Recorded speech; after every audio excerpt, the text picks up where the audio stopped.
سامعین محترم، ہم نے وقفے سے حضور شیخ عبد القادر جیلانی رحمۃ اللہ تعالی علیہ کے مرتبہ و مقام کے اعتبار سے چند باتیں کی۔ اب یہ باتیں ذرا بہت ضروری ہیں ان کا ہونا۔ پہلی بات یہ کہ حضور شیخ عبد القادر جیلانی رحمۃ اللہ تعالی علیہ جس رات آپ کی ولادت ہوئی، اس رات رب تعالیٰ نے آپ کے دنیا میں آنے کی برکت سے کرم یہ کمایا کہ آپ کے اس علاقے کے اندر جتنی بھی عورتوں کے ہاں اولاد ہونے والی تھی، رب نے سب کو بیٹے عطا فرمائے۔ رب نے سب کو بیٹے عطا فرمائے۔ اور دوسری بڑی خوبی آپ کی یہ، آپ کی ولادت ہوئی تو آپ نے آتے ہی، چونکہ ماہ رمضان تھا تو آپ نے روزہ رکھا۔ سبحان اللہ۔ سامعین محترم، آپ نے روزہ رکھا اور چار دنگ عالم میں مشہور تھا، سیدوں کے ہاں بیٹا پیدا ہوا ہے جو چھوٹی عمر کے اندر دودھ پینے کے زمانے میں اس مختصر عمر کے اندر روزے سے ہوتا ہے۔ بس سحری کو دودھ پیا، افطاری کو دودھ پیا، سارا دن روزے سے رہتے تھے۔ حضور شیخ عبد القادر جیلانی رحمۃ اللہ تعالی علیہ کی ولادت پاک ہوئی تو آپ کے دونوں کاندھوں کے درمیان، آپ کی کمر پہ نبی کائنات آقا دو جہاں علیہ الصلوۃ والسلام کے پاپوش مبارک کا نقش موجود تھا آپ کی کمر پہ۔ سامعین محترم، کون؟ حضور شیخ عبد القادر جیلانی رحمۃ اللہ تعالی علیہ، جن کو رب تعالیٰ نے علم کی فراوانی کا وسیع حصہ اس انداز میں عطا فرمایا تھا کہ آپ 13 زبانوں میں کلام فرمایا کرتے تھے۔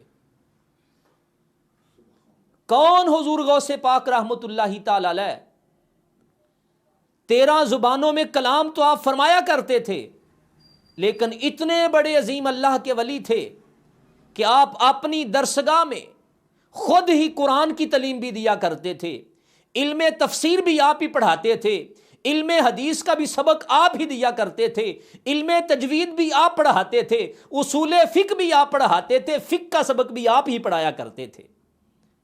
بہت بڑے عالم دین تھے۔ یاد زمانے کا ایک اور دستور ہے کہ پیر اور ہے، مولوی اور ہے۔ حضور شیخ عبد القادر جیلانی بہت بڑے عالم دین تھے، صف اولیاء کی صف میں تو تھے، لیکن تمام مسائل کی گتھلیاں آپ کی ہی خدمت سے حل ہوا کرتی تھیں۔ کون؟ حضور غوث پاک شیخ عبد القادر جیلانی رحمۃ اللہ تعالی علیہ۔ یہ وہ پاک ہستی ہیں جنہوں نے ایک دن نہیں، 2 دن نہیں، مسلسل 40 سال نماز عشاء کے وضو سے نماز تہجد ادا کی ہے۔ سامعین محترم، آج مجھے اور آپ کو لمحہ فکریہ ہے اس بات کے اندر، میرے اور آپ کے لیے، کہ ہم ان کا نام لیتے ہیں، ان کے غلام ہیں، ان کے مرید ہیں۔ جب پیر کا انداز یہ ہے کہ تہجد بھی نہیں قضا ہو رہی تو اس کی نمازوں کا انداز کیسا ہوگا؟ تو پھر جو اس کا نام لینے والے ہیں، ان کے نام کی محافل سجانے والے ہیں، ان کے نام سے اپنا قد اونچا کرنے والے ہیں، پھر ان کا بھی حق بنتا ہے کہ اس انداز پہ، اس رستے پہ چلیں، پھر وہ حقیقی مرید کا انداز پورا ہوگا۔ سامعین محترم، کون؟ حضور شیخ عبد القادر جیلانی رحمۃ اللہ تعالی علیہ۔ ایک دن نہیں، 2 دن نہیں، مسلسل 15 سال کا عمر، مسلسل 15 سال شیخ عبد القادر جیلانی نماز عشاء کے بعد تلاوت قرآن شروع کرتے تو نماز فجر سے پہلے قرآن کی تلاوت مکمل فرما لیا کرتے تھے، پورا قرآن تلاوت فرما لیا کرتے تھے۔ یہ حضور شیخ عبد القادر جیلانی ہیں جن کا وظیفہ ہی قرآن تھا، جن کا اوڑھنا بچھونا قرآن اور دین کا انداز تھا۔ ان کے ماننے والوں کا حق یہی بنتا ہے کہ قرآن سے تعلق پیدا کریں، علم سے تعلق پیدا کریں، علم دوست انسان بنے، قرآن کے ساتھ اپنا تعلق اور شغف پورا کریں، تو پھر وہ صحیح حضور شیخ عبد القادر جیلانی رحمۃ اللہ تعالی کے مریدین کی صف کے اندر آ جائیں گے۔ ورنہ آج کیسا عجیب انداز نہیں، ناظرہ قرآن پاک پڑھنا نہیں آتا تو لوگوں، جناب والا، سال ہر سال سے لوگ پیچھے لگے ہیں، کچھ ہاتھ نہیں آ رہا. جس کو خود نہیں قرآن پڑھنا آتا وہ اوروں کو کیسے پڑھائے گا؟ جو خود صحیح رستے پہ نہیں چل رہا وہ دوسروں کو کیسے چلائے گا؟